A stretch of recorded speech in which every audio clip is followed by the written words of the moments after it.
As our beloved cast of characters are having banter, looking forward to the future, and enjoying not being eaten alive by Titans, the Colossal shows up again. We can do it.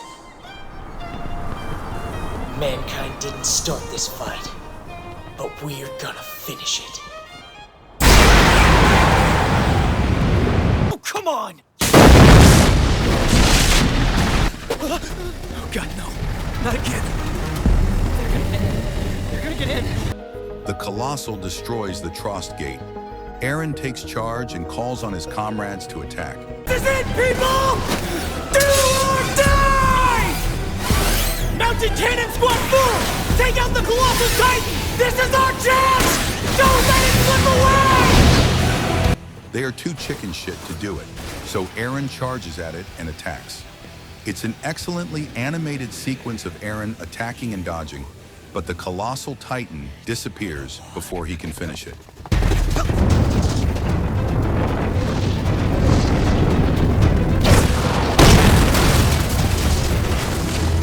Jason!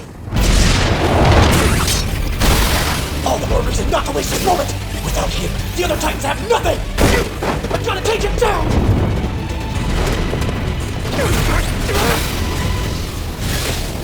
Damn it! What the? Did he just vanish into thin air? This is another example of the show collapsing on a second viewing.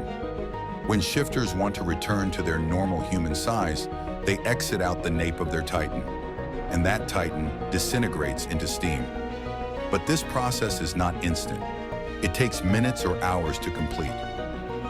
We even get another perspective of episode 1 in later seasons of how this works.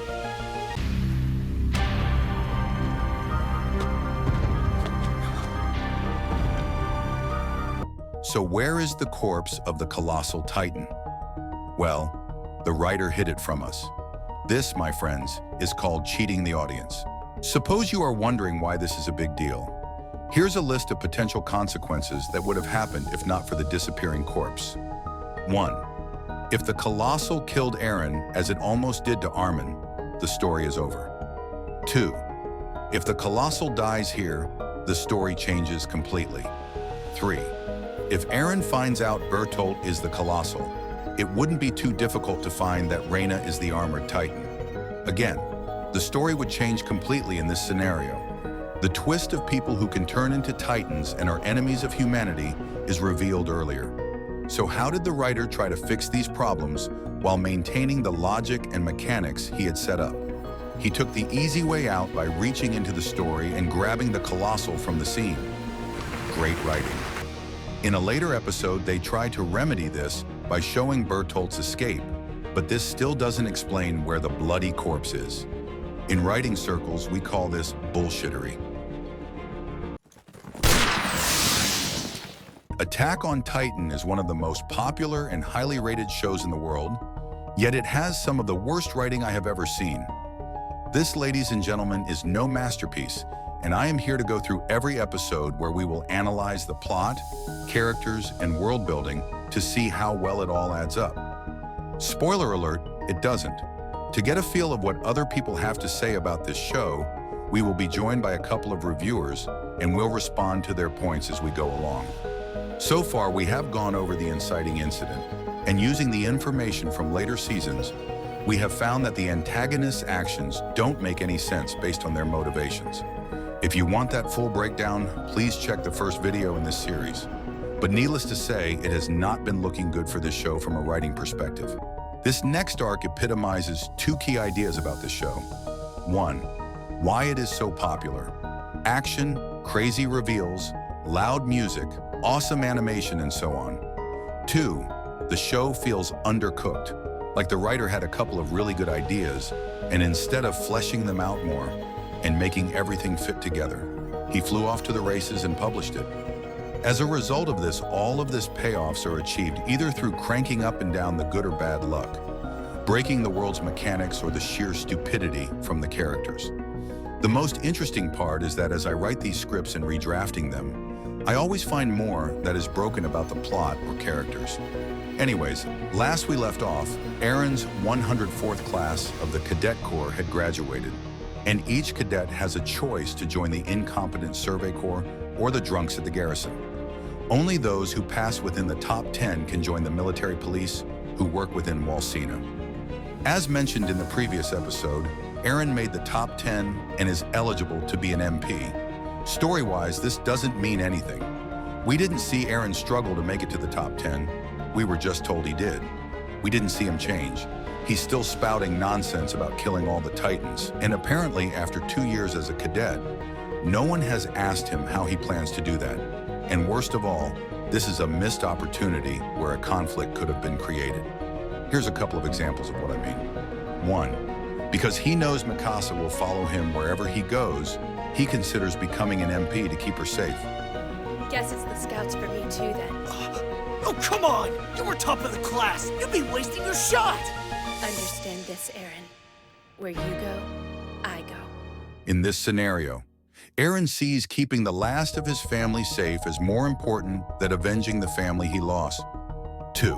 He passes at the bottom of his class and is forced to join the scouts, creating a situation where the other cadets don't listen to him and his speech about the importance of joining the scouts. This could also lead to some form of self-doubt as, later on, he is only valued as a shifter, but not as a soldier. As you will see later, although he can take on the form of a Titan, he never shows any reservation in taking the form of the very thing he wants to destroy. 3. The scouts are complete pariahs, and Eren starts to have doubts about his goal to join the scouts.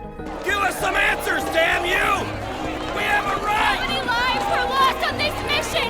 Was it worth it? Was it really You worth think the it? last thing going through their minds was for the good of humanity? Now, even if you think my ideas are bad, what we get here is worse. Eren is in the top 10, but he trades in his spot and becomes a scout anyway. Although he knows the dangers of being a scout, he doesn't care that Mikasa will follow him. Although it's been 5 years and the scouts have done nothing, he has no doubts about that either. I'm pressing this point because conflict is the engine behind all stories, which is why this arc is bad. We don't see Eren struggle. He's popular, people listen to him, he's in the top 5 of his year, and he basically wins his beef with Jin. It's only to end this before things get out of hand!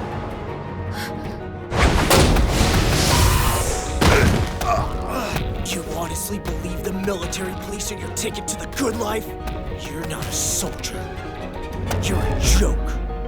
Anyway, I'll call it on the fan fiction, and we'll get back to the episode. After graduation, the cadets are celebrating in the mass hall when Eren brings up his desire to be a scout, even though he has an option to be a military police officer. After being questioned about it, he gives his speech. Yeah, so what? They aren't the mystery they were 5 years ago. There's still a long way to go, but we've made progress. Every battle we lost taught us a lesson.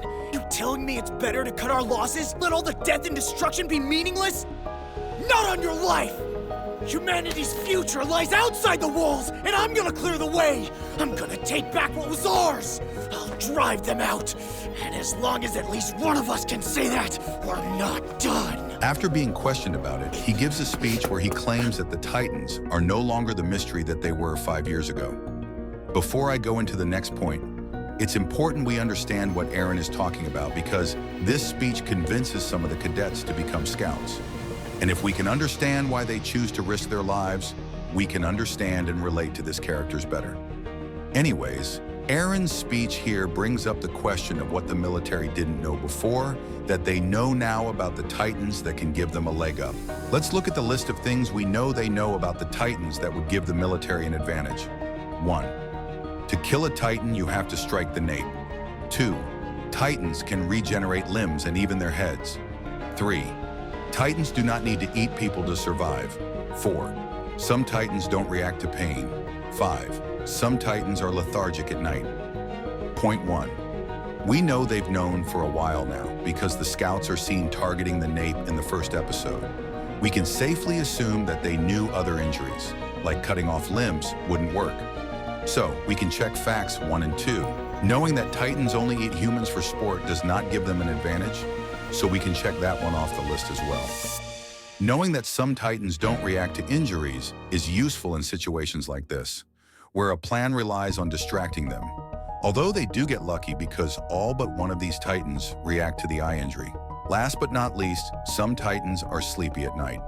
Although this is very useful because of the inconsistency of the Titans who are active at night, it's hard to take advantage of. And regardless, they never use this to their advantage anyway, and kill them in their sleep. So in conclusion, there's nothing that they have learned about the Titans that should make them optimistic. This means that Eren's speech shouldn't inspire or convince anyone to become a scout. Also, if the above is supposed to be new information, again, what have the scouts been doing for the past 100 years? After the speech, Eren runs away to cry. Why?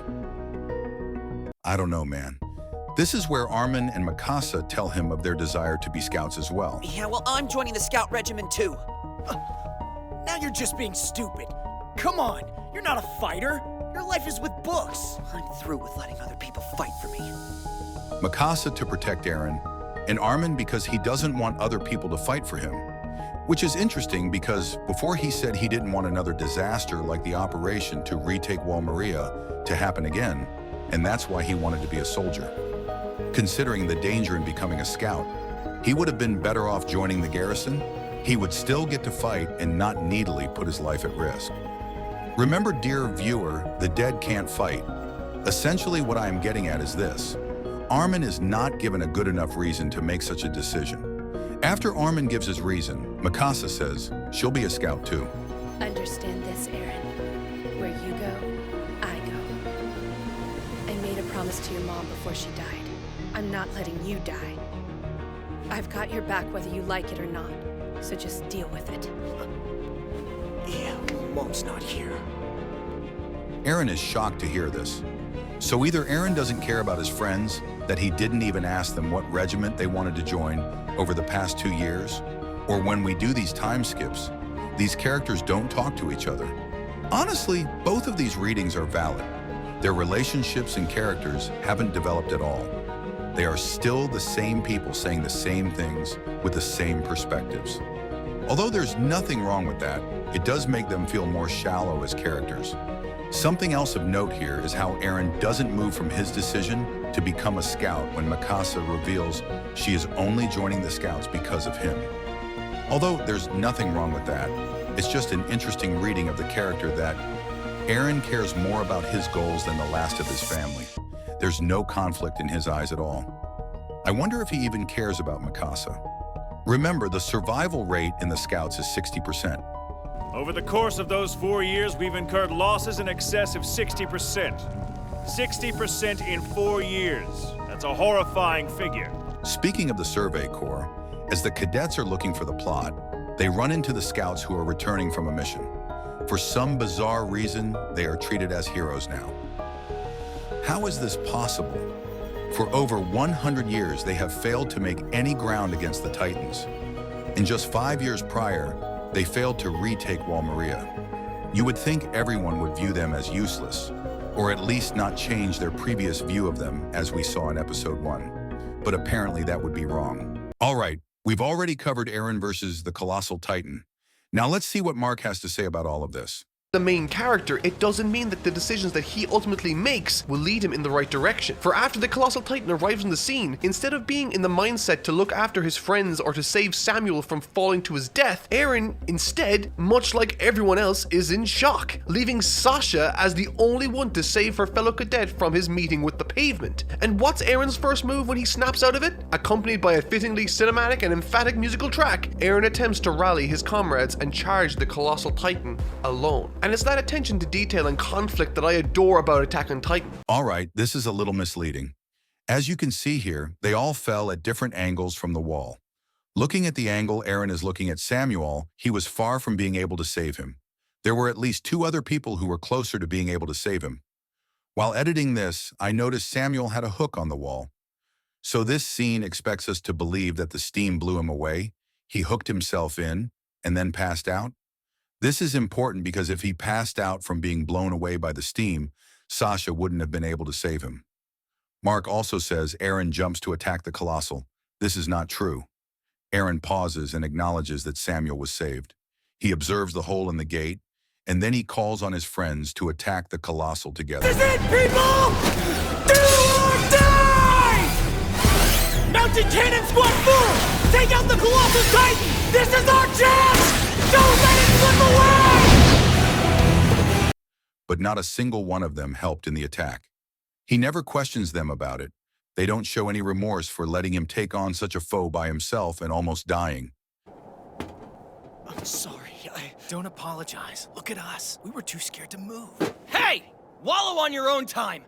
In case you hadn't noticed, there's a breach. We have to act now! If they start pouring in, that's it! They don't give a damn, which makes sense. None of these relationships are developed, so why would we expect them to care about each other? In conclusion, the point about Eren not caring about his comrades is not true. In fact, it's more convincing that they don't care about him considering their lack of action. Unlike the other new recruits that brandish their military shirts, Eren maintains wearing the shirts synonymous with his hometown of Shiganshina. Huh? Brother, please, they are all wearing different shirts. Mikasa and Armin are wearing different shirts too. What do you mean it's synonymous with his hometown? Because it's the shirt he wore in the first episode? It's obviously not some sort of town shirt like a sports team. Even in the first episode, everyone was wearing different shirts. Reflecting the very reality of this scene itself, and as a subtle visual indicator of Isayama's morally complicated approach moving forward with the rest of this mini-arc in Trust. Okay, I have no idea what that means. Anyways, whatever. I'll see you ninjas next time. I quit my job, so look forward to the next video soon.